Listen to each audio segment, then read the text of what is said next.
دیکھیے پارلیمنٹ جو ہے اس کا کام ہی یہی ہے کہ وہ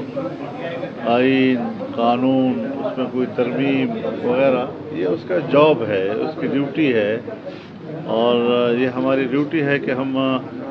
ملک کے حالات کے تحت اور ایک ضرورت کے تحت ملک میں قانون سازی بھی کریں، قانون میں ترمیم بھی کریں، آئینی ترمیم بھی لائیں۔ لیکن ظاہر ہے کہ جب ترمیم آتی ہے تو اس پر اختلاف ممکن ہوتا ہے، تو جو مسودہ حکومت کی طرف سے لایا گیا ہم نے اسے اکثر مسترد کر دیا تھا، اور وہ کسی قیمت پر بھی قابل قبول نہیں تھا۔ اس سے پارلیمنٹ کی توقیر ختم ہو جاتی، اس سے ہماری عدلیہ کمزور ہو جاتی، اس سے ہمارے تمام پاکستان کے عام شہریوں کے انسانی حقوق جو ہے وہ تباہ ہو جاتے، اور ان کی کوئی حیثیت نہ رہ جاتی۔ تو ظاہر ہے کہ ہم اسمبلی میں اس لیے تو نہیں ہے کہ ہم عوام کے خلاف کوئی ترمیم پاس کریں، بلکہ عوام کے مفاد میں ہم نے سب کچھ کرنا ہے، ملکی مفاد میں ہم نے سب کچھ کرنا ہے، تاکہ یہاں پر ایک پرامن معاشرہ تشکیل دیا جا سکے،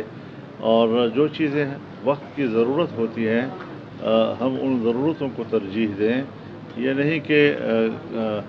ہم کسی ادارے یا کسی محکمے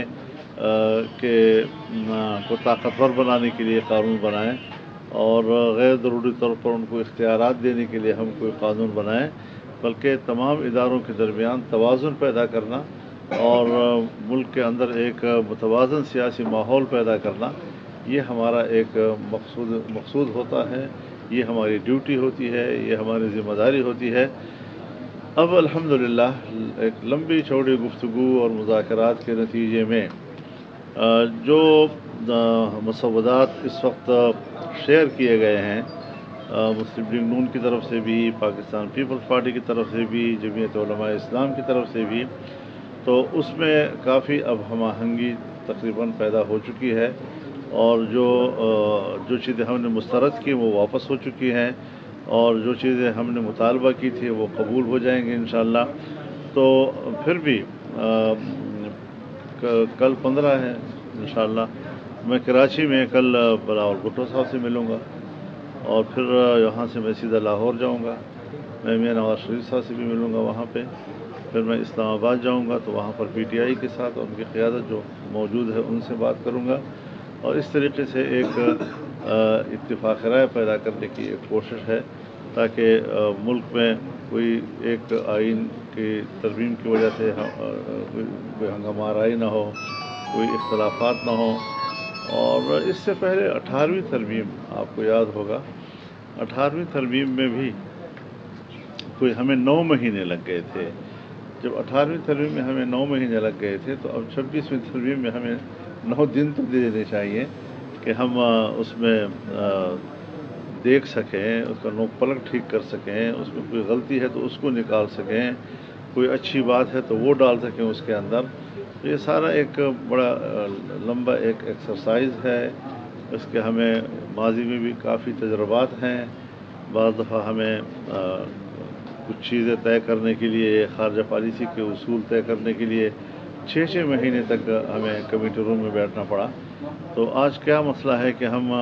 1 مہینہ بھی دینے کو تیار نہیں ہیں، اور ایسی کوئی جلدی ہم پر مسلط کی گئی، لیکن ہم اس سے متاثر نہیں ہوئے، اور ہم نے کہا نہیں، جب تک کہ ہم اطمینان حاصل نہیں کریں گے اس وقت تک کوئی ترمیم نہیں آئے گی، اور اگر آئی تو ہم اس کو مسترد کریں گے۔ جی اب الحمدللہ بڑی محنت اور کوشش کے بعد ہم ایک اتفاق رائے کے قریب پہنچ چکے ہیں، اور آپ دعا فرمائیں کہ مکمل اتفاق رائے تک ہم پہنچ سکیں۔ ملاقاتیں تو ہماری چلتی رہتی ہیں۔ میں نے ایک اپیل کی تھی کہ کوئی بھی مظاہرہ ہو، احتجاج ہو، اس کو شنگھائی تعاون تنظیم جو ہے اس کے سربراہان کے پاکستان کی سرزمین سے رخصت ہونے کے بعد تک ملتوی کر دیا جائے۔ تو پہلے بھی ایک مظاہرہ ہوا جس کے کوئی اچھے نتائج سامنے نہیں آئے، اس سے کوئی اچھا ماحول نہیں بنا، اور اب بھی جب مہمان یہاں پر موجود ہوں تو میں اب بھی دوبارہ اپیل کروں گا کہ وہ ایسے موقع پر کوئی احتجاج نہ کریں، چند دن کے لیے مؤخر کیا جا سکتا ہے، اور کوئی اتنی بڑی مشکل پیدا نہیں ہوگی اس سے۔ تو مجھے امید ہے کہ وہ ہماری اپیل کی قدر کریں گے۔